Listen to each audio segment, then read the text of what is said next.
Let me on that plane! Sir, you can't board! Please. You'll regret this! Stay down! The jet was ready. Engines humming. Fuel loaded. Flight plan filed. And somewhere inside the belly of that aircraft, a timer was already counting down. Nobody knew that yet. Nobody. Except one person.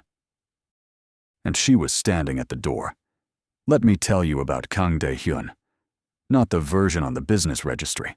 Not the man the financial newspapers called chairman of Kang Industrial Group. The steel, the shipping, the legitimate empire worth billions. The real version. The version that controlled 3 seaports, 2 police commissioners, and the silence of an entire prosecutor's office. The version that men whispered about in back rooms and never said twice in the open. The version that hadn't heard the word no in 11 years. Not from a rival, not from a government, and certainly not from anyone standing at a door he was trying to walk through. Tonight, he was flying Ghost. Private terminal. Incheon International. The kind of terminal that doesn't appear on public departure boards. No cameras on the jet bridge, no TSA, no questions. His security swept the aircraft at 10 p.m. Every inch of that jet, cabin to cargo hold. They came back clean. So Kang adjusted his cufflinks, picked up his briefcase, and walked toward the jet bridge at exactly 11:47 p.m. That's when he saw her. She wasn't inside the aircraft. She wasn't at the gate desk. She was standing directly at the door. Arms relaxed, posture straight, expression completely unreadable. A black woman, late 20s, maybe early 30s, immaculate uniform. Dark navy, gold trim, the private airline's crest on her lapel. Her name tag read simply, Vance. Kang barely glanced at her. He reached for the door handle. She stepped sideways, smooth, almost like a reflex, and placed herself directly between his hand and that door. No raised voice, no panic, just a slight tilt of her head and 2 words. Not yet. His bodyguard was already moving. Kang raised one hand and stopped him. He looked at this woman with the cold curiosity of someone not used to being told no, but smart enough to be intrigued by it. Excuse me? She didn't flinch. Catering discrepancy. Secondary inspection protocol. Standard procedure. Cleared in approximately 9 minutes. Kang stared at her. 9 minutes. His head of security leaned in close. Sir, she's not on the original crew manifest. Right there. That detail. Hold on to it. Because here's what nobody in that terminal understood yet. Not Kang, not his security, not the ground crew watching from a distance. That aircraft had already been touched. And the only person who knew it was the woman blocking the door. You're watching a man walk toward his own death and not know it. Drop a love emoji in the comments if you already see what Kang missed. Let's see who's really paying attention. Every second she waits could be his last. 9 minutes. That's how long she held that door. And while Kang stood on that jet bridge watching her, measuring her, dissecting her, trying to decide what she was, something else was happening. Something that had already been set in motion long before he arrived. Let me take you back. 11:22 p.m. 53 minutes before boarding. A maintenance technician in a yellow vest moved through the cargo hold of that aircraft. Unhurried, methodical. The kind of man who looks like he belongs because he'd practiced looking like he belongs. His name was Lee Sung-min. 3 years with a private aviation contractor. Clean record, no flags, no suspicion. He was also a subcontracted operative for the Busan faction, Kang's most dangerous rival syndicate, who had been trying to fracture Kang's organization for 18 months. Inside the forward cargo hold, behind a catering cart's false bottom, Lee installed a micro-detonator linked to a pressure sensor in the landing gear. Simple, elegant, the kind of device that does absolutely nothing on the ground. And everything at 30,000 feet. 11:31 p.m. Alora Vance boarded the aircraft. Clipboard in hand, calm expression, unhurried steps. She walked the cabin, She walked the galley. She walked the cargo access corridor. She stopped at the catering cart. 11:38 p.m. One call. Satellite encrypted line. 40 seconds. 11:39 p.m. Airport security escorted Lee Sung-min off the tarmac. Expired access badge, they said. Routine check. Lee didn't argue. He knew better. 11:47 p.m. Alora was standing at the door when Kang arrived. Now here's what should be hitting you right now. She didn't react to the threat. She preceded it. Every move. The boarding, the call, the removal, happened before Kang's security even began their sweep. Before anyone knew there was a problem, Alora had already solved it. But that's not even the most unsettling part. Because here's what nobody asked yet. And what Kang, standing on that jet bridge counting down 9 minutes, absolutely should have asked immediately. How did she know? His security swept that jet at 10 p.m. and found nothing. Lee Sung-min installed the device at 11:22. That's a 22-minute window, a window that required inside knowledge of Kang's departure timeline, the cargo hold layout, the crew rotation schedule, and the Busan faction's operation. Simultaneously. That's not instinct. That's not luck. That's architecture. Alora Vance didn't stumble into this moment. She built it. At this point. Be honest. Do you still think she's just a flight attendant? Comment yes or no and tell me why. The comments on this one are going to be wild. Kang Dae-hyun had survived assassination attempts, government investigations, and 18 years of mafia warfare. He read people for a living. And right now, at 40,000 feet somewhere over the South China Sea, he was reading Alora Vance. And something wasn't adding up. She was perfect. That was the problem. She poured his whiskey without being asked. Right brand, right glass, right temperature. She adjusted the cabin before he felt the chill. She answered questions he hadn't spoken yet. Every movement precise. Every response timed like she'd rehearsed this specific flight with this specific man 100 times before. Hospitality school doesn't teach that level of precision.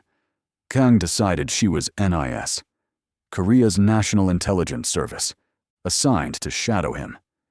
The device story was a cover to get close, observe, maybe plant something. He'd managed NIS before. He knew how to handle them. He relaxed. That was his first critical mistake. Because here's what a careful eye would catch. And Kang's eye, just this once, was looking in the wrong direction. When Alora poured the whiskey, she used her left hand. But every time she reached overhead, she reached with her right. Trained ambidextrous. That's not hospitality conditioning. That's field work. When Kang stepped to the rear of the aircraft for a private call, Alora didn't move toward the galley. She moved 3 feet closer to the cockpit door. 3 feet. Then stopped. Still. Like she was measuring something only she could see. When Kang returned and casually mentioned his Macau contact had shifted the meeting location, Alora's expression didn't change. But she blinked. Once. Twice. Then picked up her clipboard and made a small notation. She wasn't logging a service request. She was communicating. With someone not on that plane. But that wasn't even the most alarming part. The most alarming part was this. Kang caught every single one of those signals. The hand switch. The 3 feet. The notation. He cataloged them with the quiet efficiency of a man who had built an empire on noticing what others missed. He saw all of it. And he still thought he was the most dangerous person on that aircraft. He wasn't. 2 cars were waiting on the Macau tarmac. Kang expected one. The second sat 50 meters back.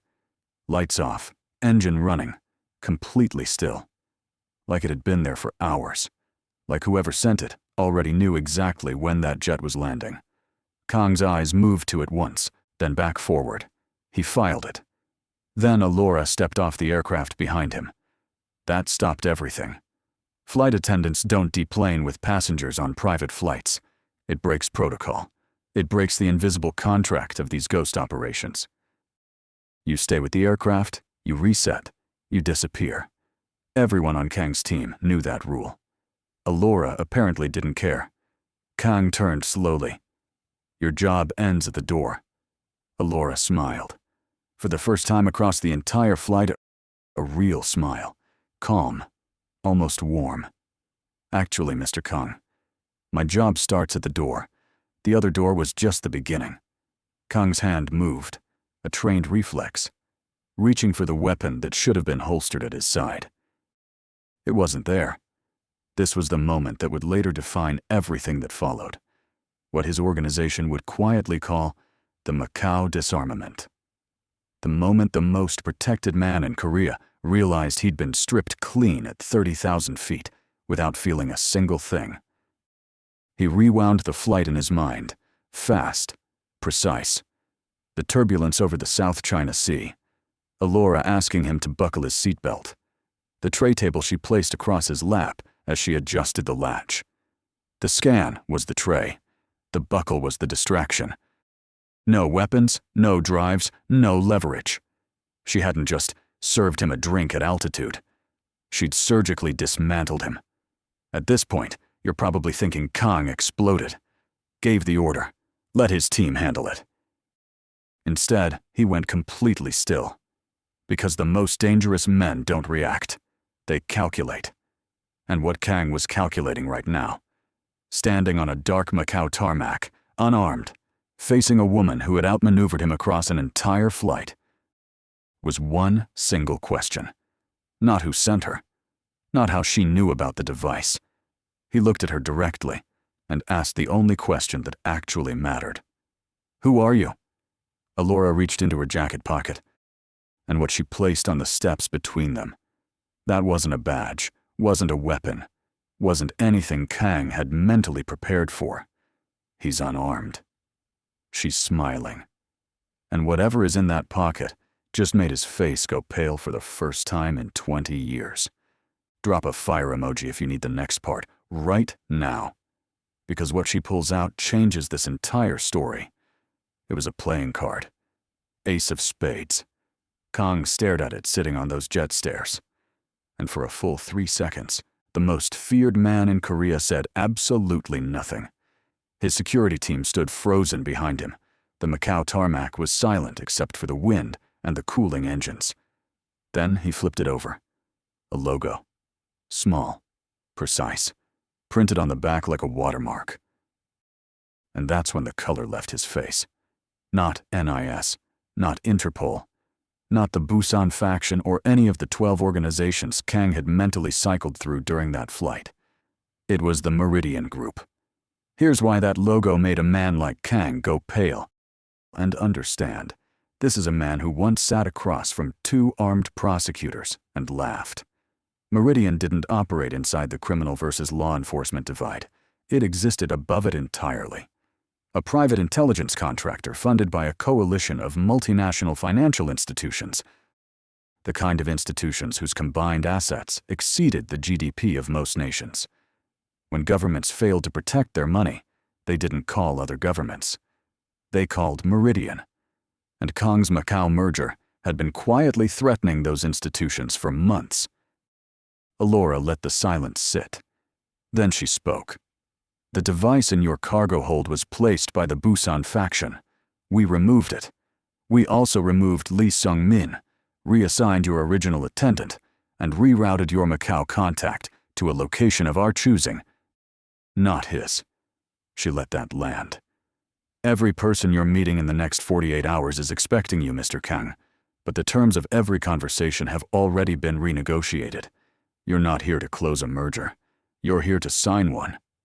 Ours." Kang's jaw tightened. His voice dropped to just above a whisper. "And if I refuse?" Allura tilted her head. That same slight tilt from the jet bridge hours ago. The one that looked calm.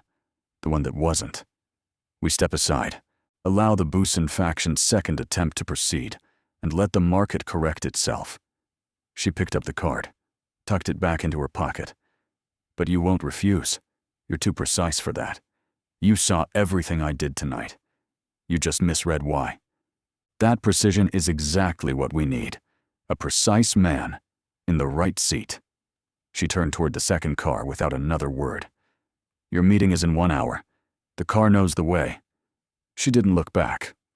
This moment, Kang standing unarmed on foreign tarmac, watching a woman he couldn't identify walk toward a car he couldn't trace. This was what his organization would later call the Macau surrender. Not because he was defeated, because he got in the first car. And followed her instructions exactly. Here's what I need you to answer right now. And be honest. Kang just got outplayed on every level. But was Allura saving him? Or just acquiring him? Drop your verdict in the comments. Save or trap. Let's see which side wins. Everyone watching this story just accepted one version of Allura Vance. Meridian operative, Tier 1, flawless execution. That version was real. But it wasn't the whole truth. And the gap between what was real and what was whole, that gap was where everything dangerous lived. Inside Meridian's internal system, Allura's file was clean, credentials verified, mission history spotless, 13 successful acquisitions across 9 countries in 4 years. However, 18 months before the Inchin operation, a senior handler had flagged her file with a single annotation. 7 words. Asset has personal stake in Kang portfolio. Conflict unresolved. 7 words that should have pulled her from this assignment entirely. Instead, someone above that handler overrode the flag, approved her placement anyway. And that decision, that single override, was the most dangerous mistake anyone inside Meridian ever made. Because here's what the credentials didn't show.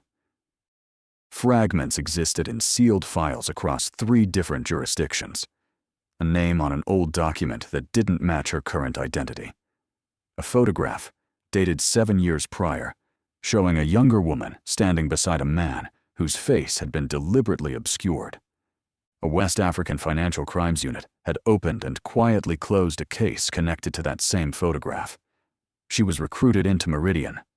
That part was documented. But recruited from where? Recruited from what? At this point, you're probably building your own theory. Good. Hold it. Because what Kang found when he pulled that same thread 3 days later didn't confirm any obvious answer. It opened an entirely different question. The staffing agency that placed Allura on that flight wasn't contracted directly by Meridian. It ran through a shell company. Registered address: Lagos, Nigeria. 1 founding director, listed under an alias. But the biometric signature attached to that registration matched a name buried deep inside a sanctions case. A case Kang's own organization had quietly killed 7 years ago. Allura Vance didn't stumble into Kang's orbit. She had been orbiting him for years. And nobody, not Meridian, not Kang, not the handler who filed that 7-word annotation, fully understood yet what that meant. But someone was about to find out. Kang Dae-hyun walked into that Meridian meeting looking exactly like what they needed him to be. Composed, cooperative, slightly off balance. Every single thing they expected from a man who had just been outmaneuvered at altitude and handed a card on a dark tarmac. He performed it perfectly. The room held 11 people. Kang counted them in the first 4 seconds. 3 he immediately identified as Meridian operatives. 2, still, too watchful, positioned at angles that covered every exit. 2 were financial proxies, the kind whose suits cost more than most people's cars, but whose eyes shifted every time someone mentioned specific numbers. The remaining 6 were business faces, clean, rehearsed. Kang smiled at all of them. He signed nothing. He agreed to everything verbally, nodding at the right moments, asking the precise questions that made him sound cooperative without committing a single binding word to paper. This was what 11 years at the top looked like. Not force, not resistance, pure surgical patience. But then, across that room, Kang saw something that cracked his composure for exactly 1 second. A face. Older now. Different hair. Different posture. But the same eyes. A man who, according to Kang's own records, had been confirmed dead 22 months ago. Kang looked away immediately. Filed it. locked it down. Because reacting in that room meant losing the only advantage he still had, the fact that nobody knew exactly how much he saw. He left that meeting 40 minutes later having given Meridian everything they wanted, verbally, and having taken something far more valuable in return. Because the dead man sitting in that room wasn't just alive. He was seated at Meridian's table. And that single detail, that one face from a closed file, handed Kang the thread that would eventually unravel everything Meridian had spent 4 years building. He didn't escape that meeting broken. He left it armed. While Kang was performing cooperation in that Macau meeting room, someone inside Meridian was already nervous. Not suspicious, not cautious, nervous.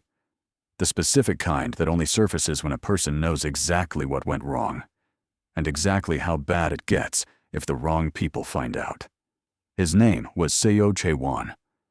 Korean, mid-50s, the kind of Meridian senior handler who had survived 17 years in the organization by never once letting emotion touch a decision. He pulled Alora's file at 4:08 a.m. He read the 7-word annotation again. Asset has personal stake in Kang portfolio. Conflict unresolved. Then he made a call. Brief. 2 minutes maximum. She completed the acquisition, but she made direct contact at the stairs. That wasn't in the protocol. The voice on the other end didn't hesitate. Let it run. She's more useful invested. The line went dead. Seo set the phone down and stared at the file photograph. Alora. Younger. Somewhere that wasn't a Meridian facility. The background deliberately nondescript, but the posture unmistakable even then. That same stillness, that same precision. He knew something the audience didn't yet. Not a suspicion, not a theory. A fact. Documented, buried and connected directly to the sanctions case that Kang's organization had killed 7 years ago. And here's what made Seo's nervousness so significant. He wasn't afraid of Alora compromising the operation. He was afraid of what happened when Kang found the Lagos shell company, pulled the biometric signature, and traced it all the way back to a name that should have stayed buried. Because that name didn't just connect to Alora. It connected to Seo. This was the moment the story stopped being about a Mafia boss and a flight attendant. This was the moment it became something far more dangerous. 3 people, Kang, Alora, and Seo, were now orbiting the same buried secret, and not one of them knew the other 2 had already found the door. 3 days after Macau, Kang was back in Seoul. Same office, same view, same empire, but nothing was the same. And every person inside his organization felt it without being able to name it. He was quieter than usual, more deliberate, the kind of stillness that, in Kang's world, didn't mean peace. It meant hunting. He spent those 3 days running his own investigation into Meridian. What he found was surgical and deliberately incomplete. Exactly what an organization that precise would leave behind. Controlled exposure. Enough to confirm they were real. Not enough to trace their architecture. Most men would have stopped there. Kang pulled harder. And on the 3rd day, one anomaly surfaced. The staffing agency that placed Alora wasn't contracted directly through Meridian's operational channels. It ran through a shell company registered address in Lagos, Nigeria. One founding director, listed under an alias that meant nothing to anyone who didn't know where to look. But Kang knew where to look. His financial intelligence team ran the biometric signature attached to that business registration. The match came back in 11 minutes. 7 years ago, Kang's organization had quietly buried a sanctions case originating from West Africa. A financial crimes investigation tied to the fraudulent collapse of a microfinance network. Thousands of small investors destroyed. The lead investigator disappeared. The case died without a verdict. That buried case carried this exact alias. Same signature, same registration pattern, same deliberate trail of clean paperwork over a very dirty foundation. But that wasn't the detail that stopped Kang cold. The detail that stopped him was simpler.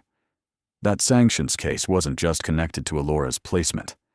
His own organization had been the reason it was buried, which meant Allura didn't find him through Meridian. She found him through the damage he caused. This channel is about to go somewhere most people won't see coming.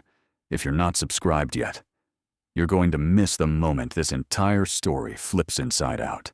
Hit subscribe right now. The people already subscribed know exactly why. Don't be the one catching up in the comments. She contacted him directly. No Meridian channel, no handler relay, no protocol. A single encrypted message to a private line that Meridian didn't know existed, which meant Allura had found it independently, which meant she'd been building her own file on Kang long before the Inchin operation was ever assigned to her. The message was 4 words. "We need to talk." They met at a neutral location, the kind of place that exists in every major city and belongs to no one. A private dining room above a restaurant that didn't take reservations. No security on either side. That was her condition. Kang accepted it, which told her everything she needed to know about how much the Lagos thread had already unsettled him. She put her offer on the table before he sat down fully. She had the identity of the Busan faction's internal source inside Kang's organization. The person who fed them his departure timeline, his crew rotation, and the cargo hold layout that made the Inchin device possible. The mole who had been sitting inside his operation for over a decade. In exchange, she wanted access to the buried sanctions file from 7 years ago. The complete file. Not the public record, the internal one. The version that documented exactly how the case was killed, by whom, and what was suppressed to make it disappear. Kang listened to all of it without interrupting. Then he asked one question. "Why do you need that file?" Allura's answer didn't come immediately. She looked at him across that table. And for the first time since the jet bridge, the composure cracked. Just slightly. Just enough. 4 words. "It has my name." The room went absolutely still. Kang studied her face. The crack was already gone. Sealed back behind that precision he'd been watching since Inchin. But he'd seen it, and it told him more than any credential or dossier ever had. This wasn't professional. This was personal. He leaned forward slowly. "Which name?" Allura didn't answer. And the silence that followed, that specific silence, was what his team would later identify as the real beginning. Not the jet bridge, not the Macau tarmac, not the card. This moment, this table, these 4 words. Because everything before this had been an operation. What started here was something neither of them had a protocol for. Kang didn't move on the information immediately. That's what separated him from every other dangerous man in his world. Lesser men get a name and reach for a weapon. Kang got a name and reached for a blueprint. Because destroying a mole wasn't the goal. The goal was making that mole the most expensive mistake the Busan faction ever paid for. The name Allura gave him was Choi Beom-seok. 11 years inside Kang's organization. Trusted completely.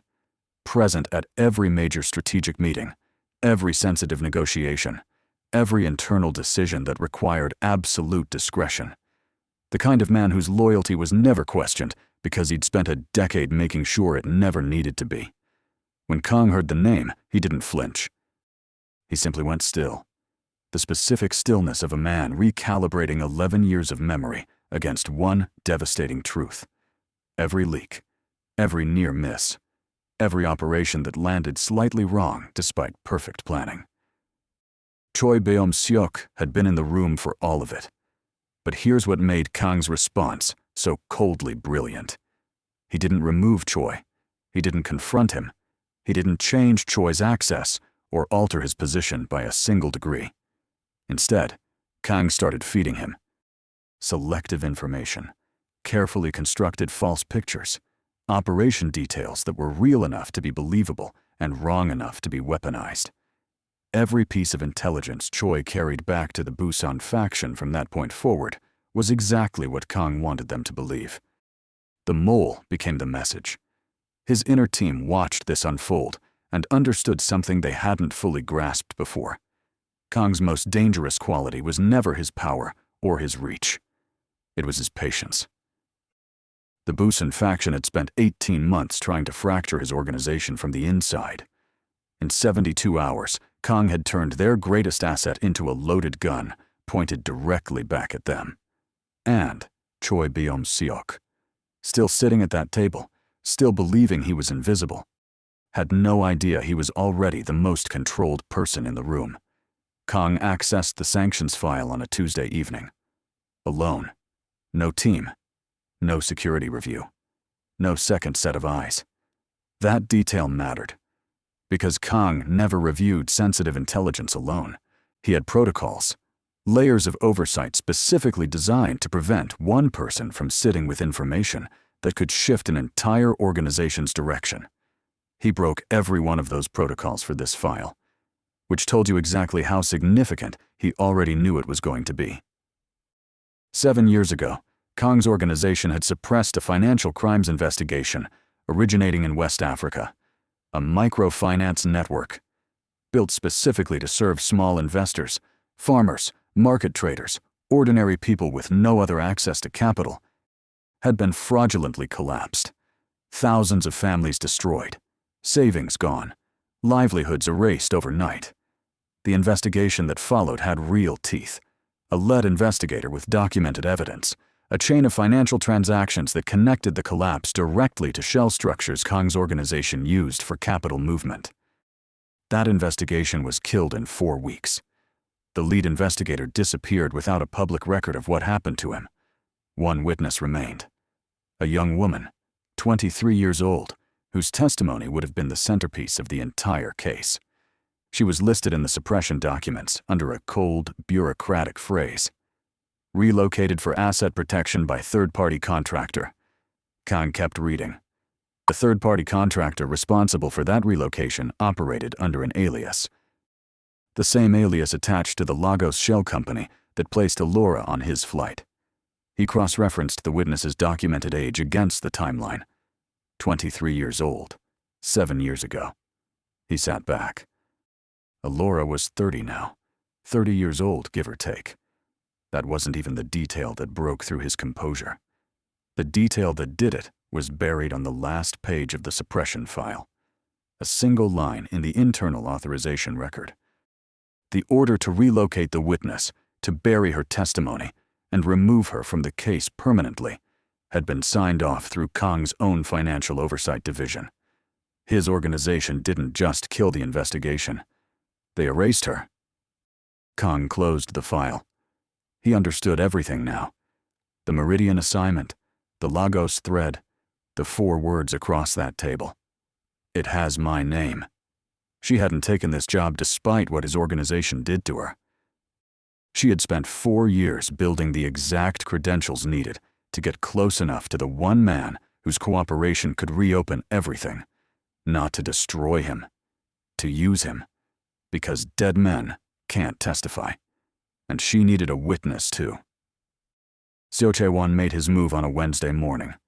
Not loudly, not visibly. That wasn't how Meridian operated.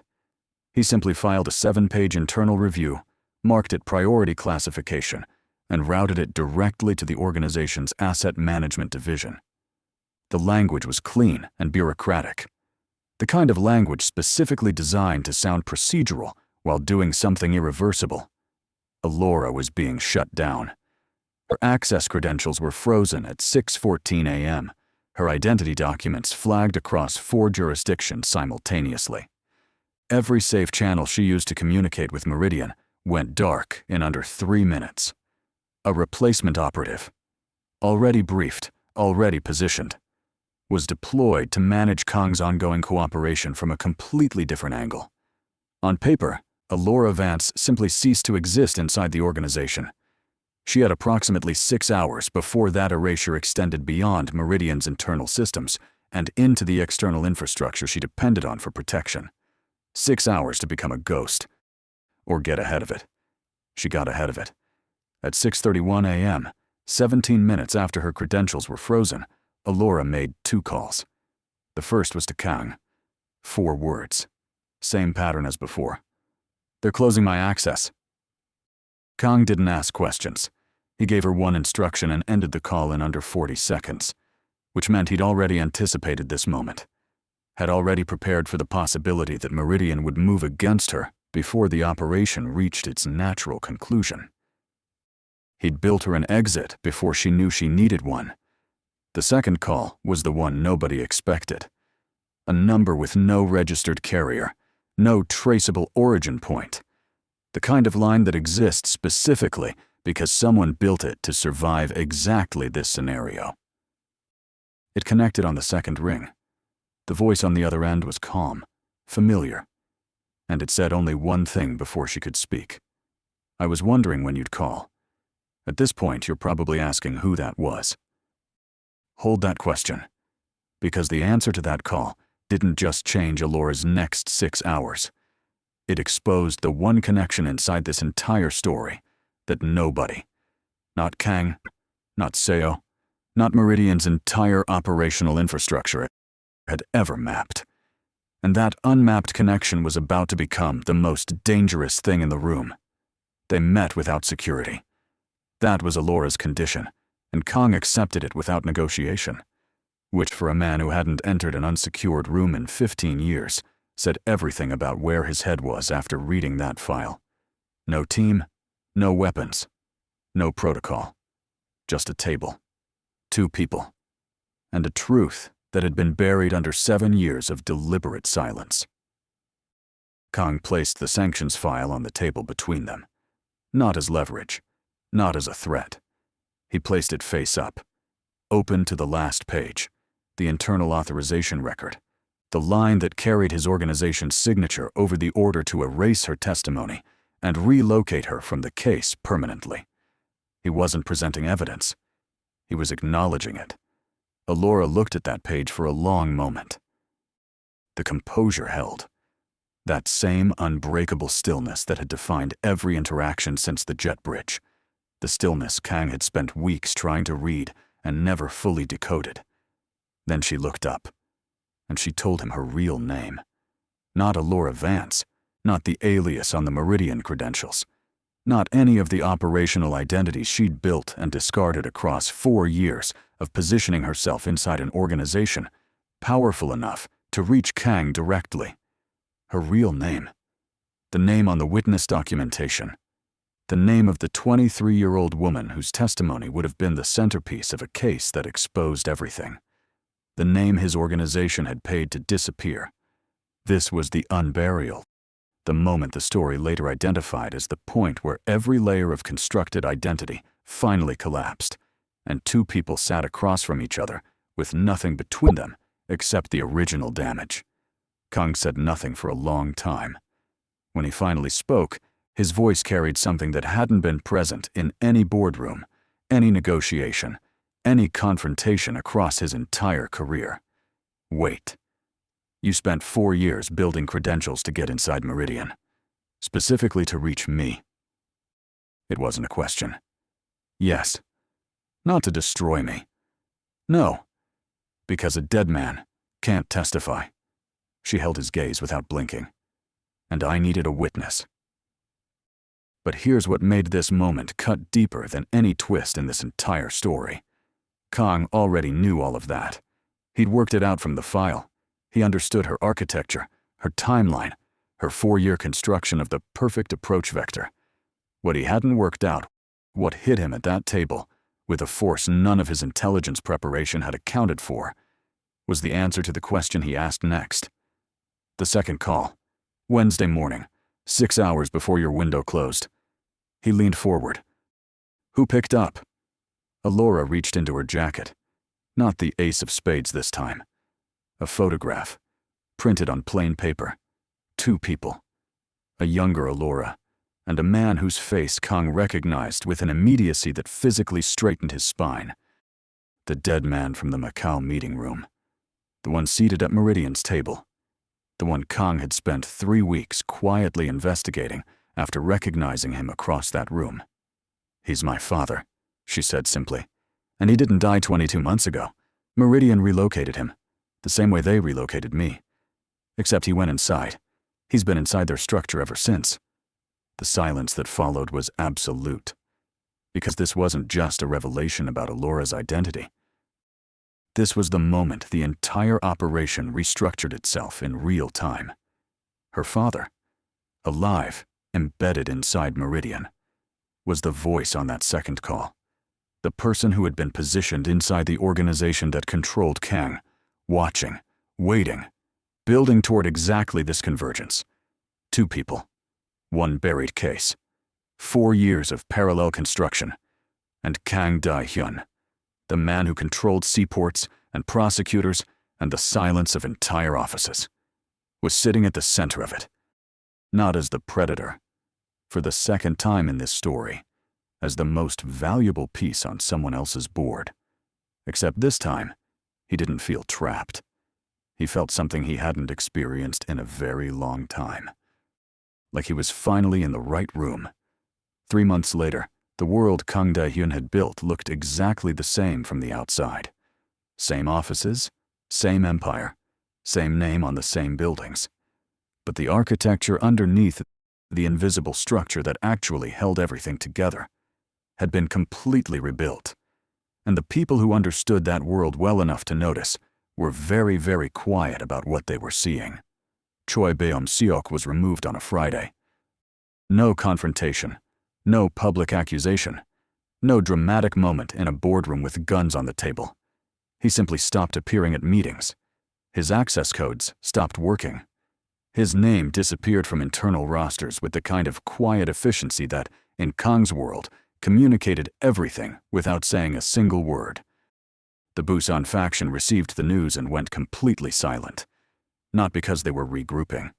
Because the false intelligence Kang had fed through Choi over the previous weeks had already detonated inside their own operation, exposing 2 of their senior coordinators, collapsing 1 financial channel, and fracturing the internal trust that had taken them 18 months to build.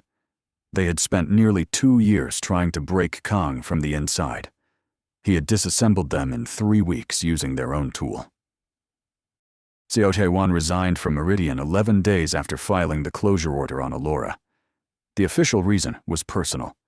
The actual reason existed in a separate filing, routed through a financial crimes tribunal in Geneva by an anonymous submission that arrived with documentation so precise, so thoroughly sourced, that the tribunal opened a formal review within 48 hours.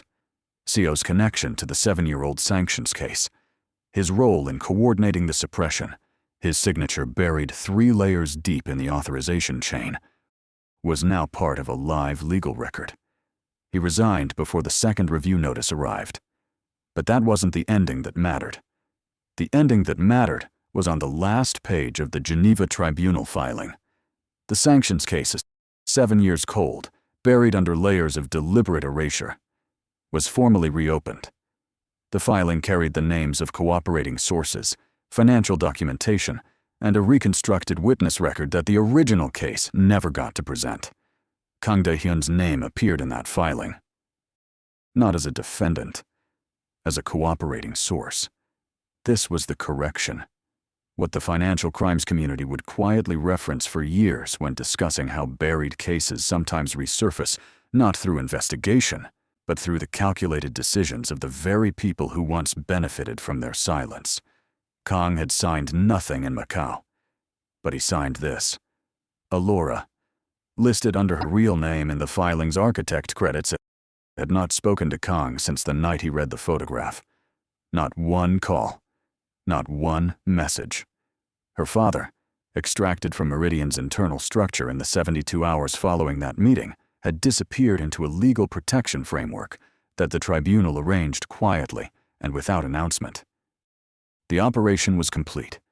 Every piece had landed exactly where it needed to land. However, one detail remained unresolved.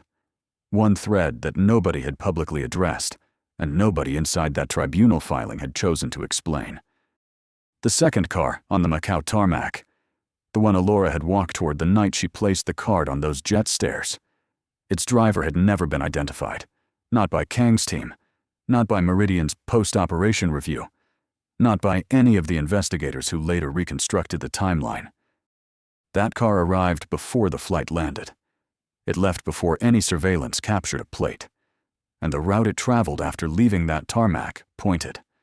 according to one analyst who spent 6 weeks trying to trace it toward a private facility registered to a financial entity that didn't appear in any Meridian documentation. A different organization entirely, one that nobody had named yet.